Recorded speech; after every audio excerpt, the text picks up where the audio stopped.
삼성전자가 흔들린 바로 다음 날 5년간 2천억 달러짜리 협력이 공개됐습니다. 그런데 오늘 장중 주가는 강하게 출발한 뒤 상승폭을 대부분 반납하고 있죠. 계약 규모만 보면 분위기가 단숨에 바뀌어야 할 것 같은데 시장은 왜 바로 확신하지 못하는 걸까요? 반갑습니다, 시청자 여러분. 오늘은 미국장이 주말로 쉬었다는 점부터 정확히 구분하고 갈게요. 어제 미국 증시가 새로 움직인 건 아니고요. 최근 확정 미국 거래일인 7월 24일의 반도체 흐름 위에 주말 동안 발표된 삼성전자와 브로드컴의 협력이 더해진 상태입니다.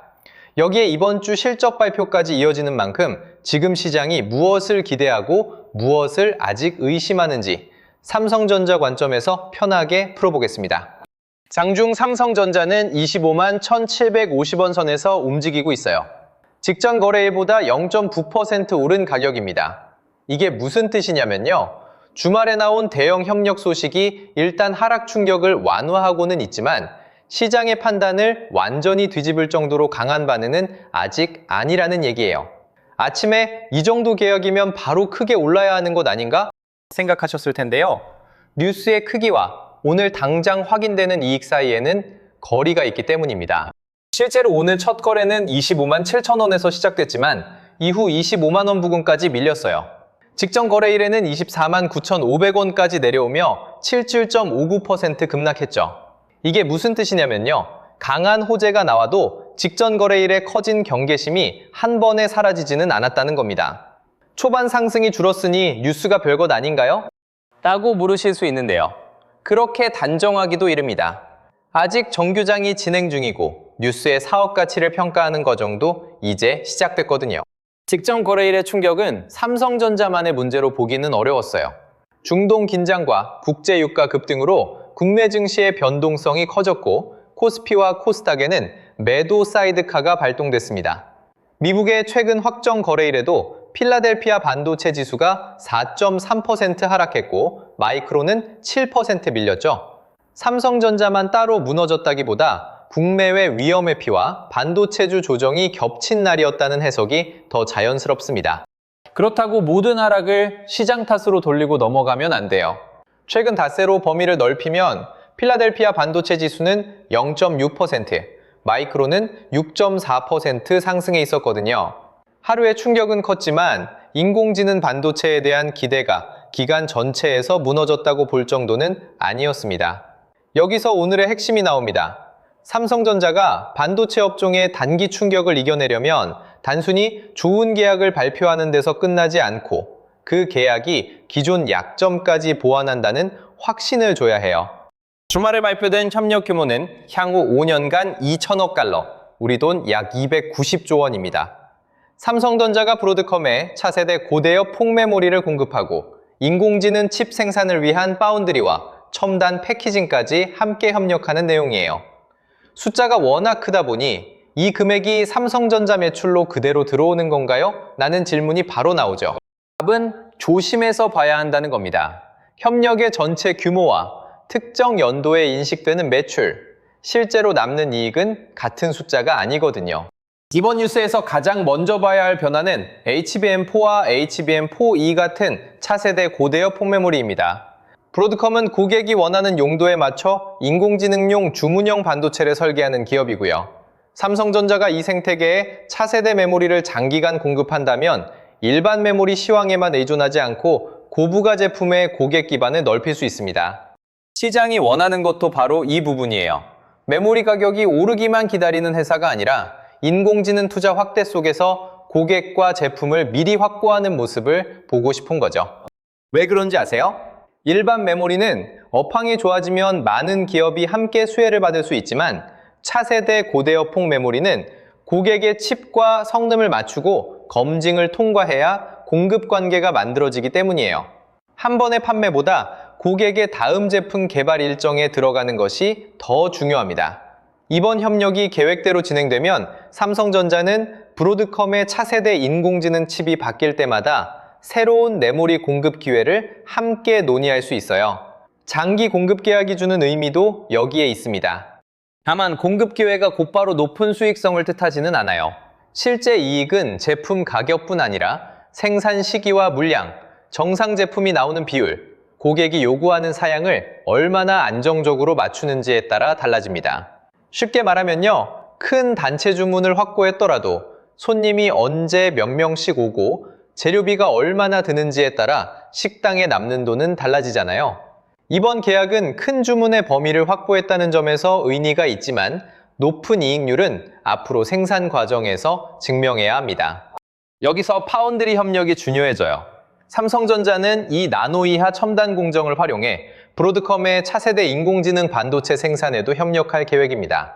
메모리를 공급하는 데 그치지 않고 브로드컴이 설계한 핵심 칩을 직접 생산하는 영역까지 들어가는 거죠. 삼성전자 파운드리에는 첨단 공정을 꾸준히 사용할 대형 고객과 실제 양산 물량이 필요했습니다. 이번 협력이 주목받는 건 계약의 크기뿐 아니라 그동안 시장이 삼성전자에 확인하고 싶어 했던 부분을 건드렸기 때문이에요. 시청자분들은 여기서 브로드컴과 손을 잡았으니 파운드리 경쟁력도 이제 증명된 것 아닌가요? 라고 물으실 수 있어요. 긍정적인 진전은 맞지만 계약 발표만으로 모든 검증이 끝난 것은 아닙니다. 고객이 요구한 성능과 납기를 맞추면서 안정적으로 양산해야 하고 그 과정에서 생산 효율도 올라와야 하거든요. 초기 계획이 실제 물량으로 이어지는지, 이후 차세대 제품까지 협력이 확장되는지를 확인해야 비로소 일회성 기대가 아니라 지속 가능한 사업 변화로 평가할 수 있습니다. 첨단 패키징까지 포함됐다는 점도 놓치면 안 돼요. 인공지능 반도체는 연산을 담당하는 칩과 고성능 메모리를 효율적으로 연결해야 성능을 끌어낼 수 있습니다. 삼성전자는 메모리와 파운드리, 패키징을 한 회사 안에서 제공할 수 있다는 점을 강점으로 내세우고 있죠. 브로드컴 입장에서는 여러 공급사를 따로 조율하는 부담을 줄일 수 있고, 삼성전자 입장에서는 부품 하나가 아니라 고객의 반도체 개발 과정 전체에 더 깊게 참여할 기회가 생깁니다. 하지만 사업이 많이 연결될수록 실행 난도도 함께 올라갑니다. 메모리 성능이 좋아도 파운드리 생산 일정이 늦어지면 전체 납품이 밀릴 수 있고, 칩 생산이 안정돼도 패키징에서 고객 기준을 충족하지 못하면 완성된 제품의 경쟁력이 약해질 수 있어요. 원스톱 공급은 각 사업의 강점을 한꺼번에 보여줄 수 있다는 장점이 있지만 어느 한쪽의 문제가 전체 일정에 영향을 줄 수 있다는 부담도 있습니다. 그래서 시장은 계약 총액보다 실제 양산의 완성도를 더 오래 지켜볼 가능성이 큽니다. 이번 협력이 삼성전자에 주는 가장 큰 변화는 인공지능 반도체 시장에서 돈을 버는 경로가 넓어질 수 있다는 점이에요. 차세대 메모리만 공급하면 해당 제품의 판매와 수익성에 영향을 받지만 핵심 칩 생산과 패키징까지 맡으면 하나의 고객 프로젝트에서 참여하는 범위가 커집니다. 이 구조가 안정되면 메모리 업황이 좋아질 때만 이익이 크게 늘어나는 기존 이미지에서 조금씩 벗어날 수 있어요. 다만 가능성이 생겼다는 것과 실제 이익 구조가 바뀌었다는 것은 분명히 구분해야 합니다. 바로 그래서 이번 주 실적 발표가 더 중요해졌습니다. 큰 계약이 나왔으니 기존 실적은 덜 중요하다고 생각하기 쉽지만 시장은 오히려 반대로 움직일 수 있어요. 현재 반도체 사업의 수익성이 어느 방향으로 가고 있는지, 고부가 메모리의 비중이 얼마나 높아질 수 있는지, 첨단 공정의 부담이 얼마나 줄어들고 있는지를 더 꼼꼼하게 확인하려 할 겁니다. 새로운 기대가 생기면 회사가 그 기대를 현실로 만들 능력이 있는지도 함께 보게 되거든요. 실적 발표에서 전체 매출 하나만 보고 좋다 나쁘다를 정하면 부족해요. 브로드컴 협력이 언제부터 공급으로 이어질 수 있는지, 차세대 고대역 폭메모리 준비가 어느 단계에 있는지, 첨단 공정의 양산 일정이 얼마나 구체적인지를 들어봐야 합니다. 회사가 장기적인 전망만 강조하고 실제 진행 시점에 대한 설명은 부족하다면 시장의 기대가 빠르게 식을 수 있어요. 반대로 제품과 고객, 양산 계획이 구체화되면 오늘 장중과는 보다 더 긴 평가가 시작될 수 있습니다. 단기 흐름에서는 직전 거래일 투자자 움직임도 짚어야 합니다. 당시 외국인은 삼성전자를 8,731억 원 순매도했고 개인은 1조 6,928억 원 순매수했어요. 이게 무슨 뜻이냐면요. 급락 과정에서 투자자들의 판단이 강하게 엇갈렸다는 얘기입니다. 외국인이 그렇게 팔았으니 추세가 끝난 것 아닌가요? 라는 불안도 생길 수 있죠. 그런데 최근 5거래일 누적으로 보면 외국인은 8,556억 원 순매수였습니다. 하루의 매도만으로 전체 방향을 단정하기 어려운 이유예요. 오늘 수급은 장이 끝난 뒤 실제 집계를 확인해야 합니다. 가격이 잠시 오른다고 누가 계속 사고 있다고 추측하면 안 되고, 상승폭이 줄었다고 대규모 이탈이 다시 시작됐다고 단정해서도 안 돼요. 중요한 건 주말 뉴스가 반영된 뒤에도 현물 자금이 남는지, 그리고 장중 가격이 지나치게 흔들리지 않고 안정되는지입니다. 특히 오늘처럼 초반 기대가 컸던 날에는 가장 높은 가격을 찍었느냐보다 밀린 뒤 다시 균형을 찾는지가 더 현실적인 판단 기준이 됩니다. 환율은 원달러 기준 1,464원 60전으로 내려왔어요. 최근 1,475원 수준에서 원화가 강해진 흐름입니다. 이게 무슨 뜻이냐면요. 외국인 투자자가 원화 자산을 바라볼 때 환율 부담이 일부 줄어들 수 있다는 뜻이에요. 다만 환율이 내려왔다는 이유만으로 삼성전자의 자금이 계속 들어온다고 볼 수는 없습니다. 미국 반도체주에 대한 위험 선호가 회복되고 실적과 양산 일정까지 뒷받침돼야 환율 변화도 우호적인 조건으로 작동할 수 있어요. 신규 진입을 고민하시는 분들은 계약 청액에 마음이 급해질 수 있습니다. 직전 거래일에 크게 밀렸고 바로 뒤에 대형 뉴스가 나왔으니 지금 놓치면 다시 못 사는 것 아닌가? 라는 생각이 들 수 있죠. 그 마음은 충분히 이해해요. 하지만 오늘처럼 출발 이후 상승폭이 줄어드는 날에는 한 번에 방향을 맞추려 하기보다 뉴스가 반영된 뒤 가격이 안정되는지 확인하며 접근하는 편이 낫습니다. 좋은 사업 변화도 너무 큰 비중으로 급하게 들어가면 계좌에서는 전혀 다른 위험이 될 수 있거든요. 이미 보유하신 분들은 반대의 혼란을 겪고 계실 겁니다. 직전 거래일 급락을 보고 줄여야 하나 고민했는데 주말에 강한 소식이 나오니 다시 기대가 커졌을 수 있어요. 이럴 때 뉴스 하나만으로 매도와 추가 매수를 번갈아 결정하면 기준이 계속 흔들립니다. 삼성전자 비중이 감당할 수 있는 수준이라면 실적 설명과 양산 진행을 확인할 여지가 있지만, 한 종목에 자금이 지나치게 몰려 있다면 좋은 뉴스와 별개로 변동성을 견딜 수 있는지부터 점검해야 해요. 현재 우세한 해석은 브로드컴과의 협력이 삼성전자의 중장기 인공지능 반도체 경쟁력을 높일 수 있는 중요한 변화라는 겁니다. 차세대 고대역 폭메모리 공급만이 아니라 2나노 이하 파운드리와 첨단 패키징까지 연결되면서 고객 한 곳에서 참여할 수 있는 사업 범위가 넓어졌기 때문이에요. 다만 오늘의 중심 질문에 대한 답은 계약이 분위기를 바꿀 가능성은 열었지만 아직 시장의 확신까지 바꾸지는 못했다입니다. 그 확신은 계약 제목이 아니라 양산과 수익성이 만들어야 합니다. 앞으로 확인할 신호는 이번 주 실적 설명에서 차세대 제품의 공급 일정과 반도체 수익성 개선 방향이 구체적으로 나오는지, 그리고 오늘의 기대가 일시적인 반등에 그치지 않고 가격 안정으로 이어지는지예요. 반대로 초반 상승을 계속 지키지 못하고 이후에도 투자자 자금이 약해지거나 차세대 메모리와 첨단 공정의 양산 계획이 늦어진다면 협력의 실적 반영 시점을 보수적으로 다시 잡아야 합니다. 좋은 계약이라는 판단과 당장 비중을 늘려도 된다는 판단은 서로 다른 문제입니다. 결국 오늘 브로드컴 뉴스만 보고 계좌의 결정을 끝낼 수는 없어요. 계약의 방향은 긍정적이지만 내 매수가와 보유 비중, 남은 현금이 다르면 같은 삼성전자를 들고 있어도 대응은 달라져야 하거든요. 특히 직전 거래일처럼 변동성이 크게 나온 뒤에는 종목 전망보다 내 계좌가 다음 흔들림을 견딜 수 있는지를 먼저 확인해야 합니다. 이제부터는 오늘 분석을 실제 계좌에 어떻게 적용할지 그 기준을 이어서 말씀드릴게요. 자, 그래서 지금부터 드릴 이야기가 진짜 핵심이에요.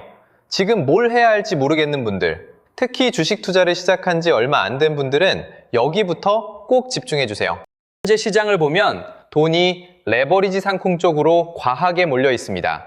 그동안 삼성전자와 SK하이닉스가 코스피 전체를 끌어올렸는데 여기에 레버리지 수급까지 복잡하게 얽히면서 주가는 올라갈 때 제대로 가지 못하고 내려갈 때는 훨씬 빠르게 밀리고 있어요.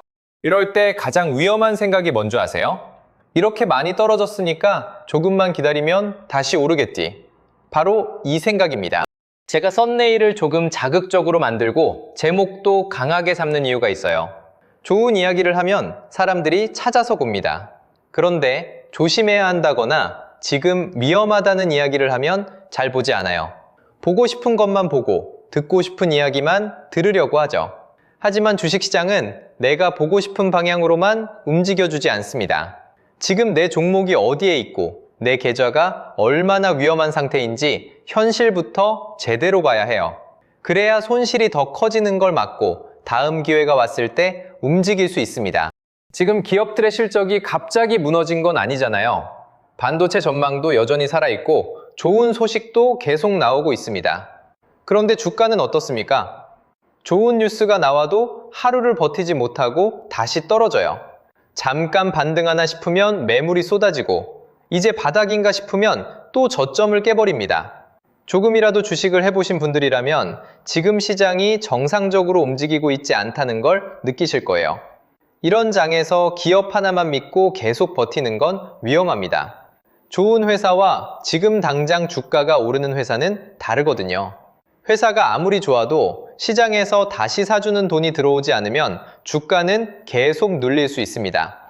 마이너스 10%에서 기다린 시간이 아까워서 버텼는데 마이너스 20%가 되고 거기서 또 본전 생각에 붙잡고 있다가 손실이 더 커지는 경우가 정말 많아요. 시장은 내가 얼마나 오래 기다렸는지 봐주지 않습니다. 그렇다고 지금 당장 전부 팔라는 이야기도 아니에요. 기다릴 종목은 기다려야죠. 다만 왜 기다리는지, 어느 가격과 어떤 신호까지 확인할 것인지는 알고 기다려야 한다는 겁니다. 같은 마이너스 20%라도 상황은 사람마다 완전히 다릅니다. 그 종목이 계좌에서 10%를 차지하는 사람과 70%를 차지하는 사람의 대응이 같을 수 없고요. 현금을 절반 남겨둔 사람과 이미 모든 자금을 넣은 사람도 똑같이 움직이면 안 됩니다. 그래서 지금은 종목 하나의 전망만 볼 게 아니라 내 매수가와 비중, 남은 현금부터 함께 봐야 해요. 내 종목이 반도체 전체와 같이 밀리고 있는 건지 아니면 시장이 반등해도 혼자 뒤처지고 있는지도 비교해 봐야 하고요.